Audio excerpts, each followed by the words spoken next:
Hello everyone, welcome back to my channel and this is part 3 of Muslim marriage. Topic थोडासा मोठा आहे त्यामुळे आपण याला पार्ट्समध्ये स्टडी करतोय. ज्यांनी आधीचे 2 पार्ट्स बघितलेले नसतील तर आधी त्यांनी ते पार्ट्स बघावे so that you will get a proper link of this particular video. To give you a quick recap, आपण आधीच्या व्हिडिओमध्ये आपण essentials of actually Muslim marriage बघतोय, ज्याच्यामध्ये proposal and acceptance, capacities of the parties, absence of any impediment, हे 3 points आहे, ज्यापैकी 2 आपण आधीच्या 2 व्हिडिओमध्ये पाहिले. And now we are gonna see absence of any impediment, म्हणजे कुठलंही त्या ठिकाणी इम्पेडिमेंट जे आहे ते नसावं. आता इम्पेडिमेंट म्हणजे काय? बेसिकली अडथळा, कुठला तरी प्रॉब्लेम की त्यामुळे तुम्ही ते लग्न करू शकत नाही. मग आता इथे ॲब्सोल्यूट इम्पेडिमेंट्स आहेत आणि रिलेटिव्ह इम्पेडिमेंट सुद्धा आहेत. तर ॲब्सोल्यूट इम्पेडिमेंट्स म्हणजे की ज्याच्याने ते लग्न जे आहे ते ॲक्च्युअलमध्ये व्हॉइड म्हणून डिक्लेअर केलं जातं, की ते बातिल मॅरेज असतं. पण रिलेटिव्ह इम्पेडिमेंट्स काय, की असे काही इम्पेडिमेंट्स की ज्यामुळे ते जे लग्न आहे ते व्हॉइड त्या ठिकाणी त्याला करार मिळत नाही, म्हणजे ते नल अँड व्हॉइड होत नाही, फक्त ते इरेग्युलर असतं आणि त्या इरेग्युलॅरिटीज जर दूर केल्या तर ते मॅरेज जे आहे त्या ठिकाणी रेग्युलराईज केलं जाऊ शकतं. तर मग आता ह्याच्यामध्ये ॲब्सोल्यूट इम्पेडिमेंट जर आपण बघितले तर यात काय काय प्रकार येतात, तर इथे 4 ॲब्सोल्यूट इम्पेडिमेंट्स आहे. One is consanguinity, affinity, foster age आणि पॉलिएंड्री. मग आता इथे कॉन्झिंग्युनिटी म्हणजे काय, की ब्लड रिलेशनमध्ये तुम्ही आहात, की असं मॅरेज म्हणजे असं मॅरेज ज्याला प्रोहिबिट करण्यात आलेलं आहे. कशामुळे, कोणत्या कारणामुळे? On the basis of relation by blood, मतलब you are having some blood relation with that person and that's why you can not marry that particular person. मग आता इथे मुस्लिम लॉ जो आहे तो सुद्धा जे मॅरेज असतं ब्लड रिलेशनमध्ये त्याला प्रोहिबिट करतं. मग सगळ्याच ब्लड रिलेशनला प्रोहिबिट केलेलं आहे का, तर नाही. मग इथे आपल्याला काही रिलेशन्स इथे दिलेले की जे आपापसात लग्न करू शकत नाही.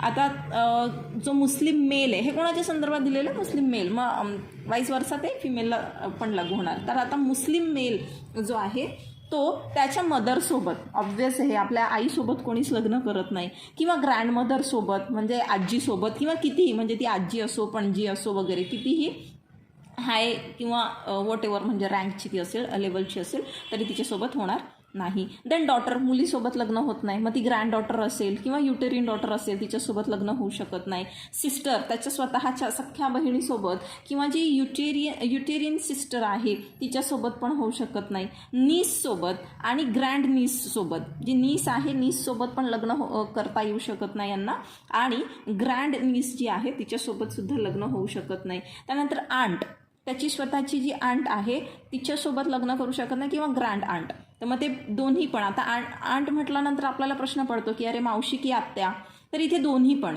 म्हणजे ती मावशी पण आणि आत्या पण, तर ह्यांच्यासोबत लग्न करता येत नाही, ती फादरच्या साईडची असो किंवा मदरच्या साईडची.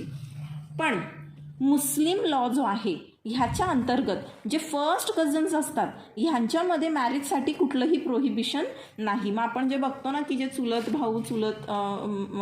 भाऊ बहीण किंवा मावस भाऊ बहीण यांच्यामध्ये जे लग्न होत असतात ह्या समाजामध्ये, तर ते याच्यामुळे, कारण की त्यांच्या लॉच्या अंतर्गत त्याला प्रोहिबिट करण्यात आलेलं नाही आहे. सो इथे जे लग्न पॅटर्नल इथे दिलं आहे बघा, की marriages between children of paternal and maternal aunts and uncles howsoever are valid.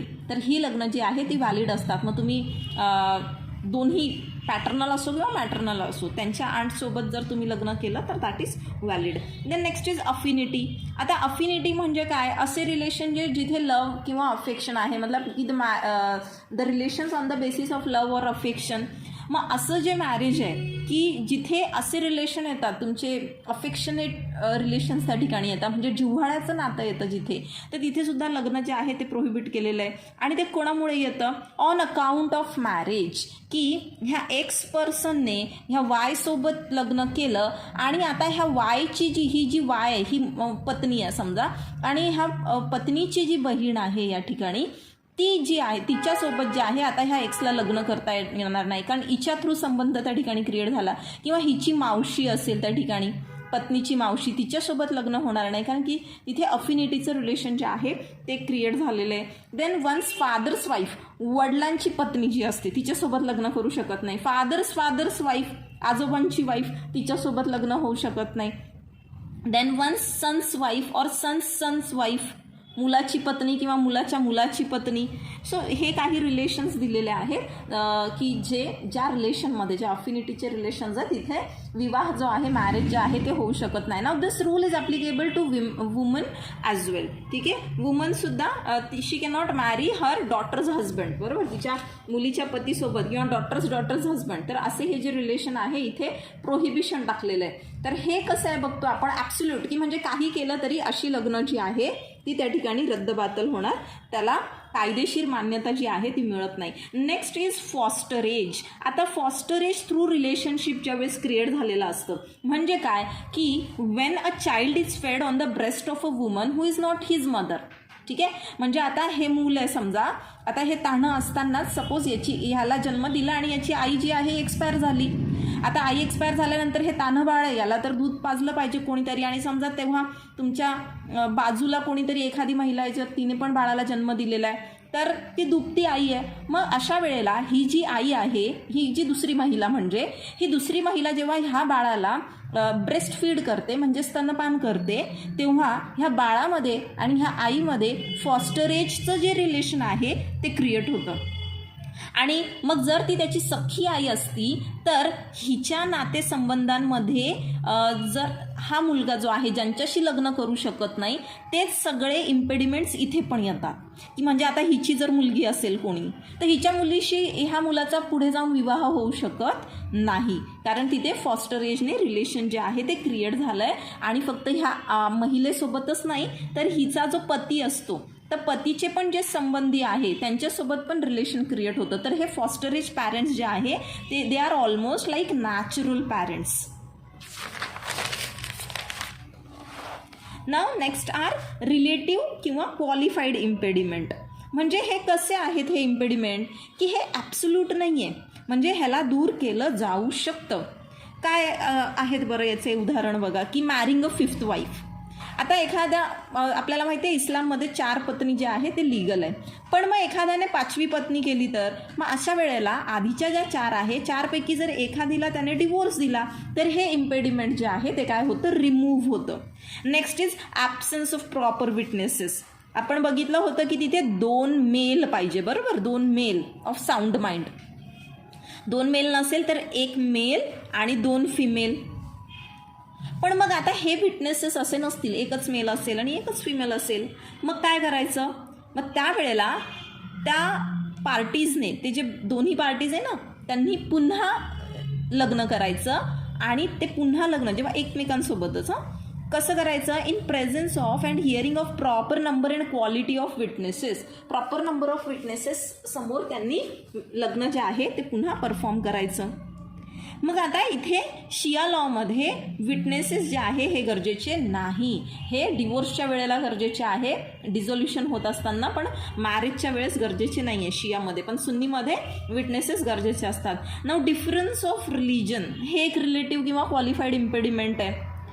Difference of religion म्हणजे काय की जेव्हा एक मुस्लिम मेल म्हणजे मुस्लिम पुरुष एखाद्या नॉन मुस्लिम वुमनसोबत लग्न करतो तेव्हा त्याला आपण म्हणतो की ते लग्न जे आहे ते इर्रेग्युलर आहे. पण एक मुस्लिम मुलगा किताबिया म्हणजे एखादी अशी मुलगी जी मुस्लिम नाही आहे पण ती किताबिया आहे तिच्यासोबत लग्न करू शकतो.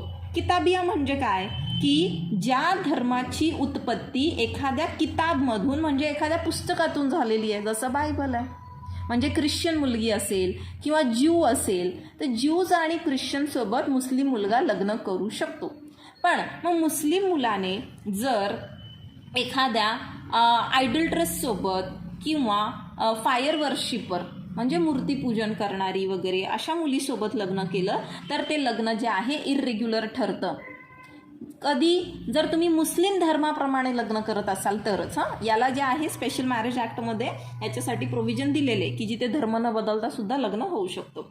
सो पण आता मुस्लिम फिमेल जी आहे मुस्लिम फिमेलसाठी सांगितलं आहे की ती फक्त आणि फक्त मुस्लिम मेलसोबतच लग्न करू शकते. तिने जर नॉन मुस्लिमसोबत लग्न केलं तर ते मॅरेज जे आहे ते व्हॉइड ठरतं. Now unlawful conjunction.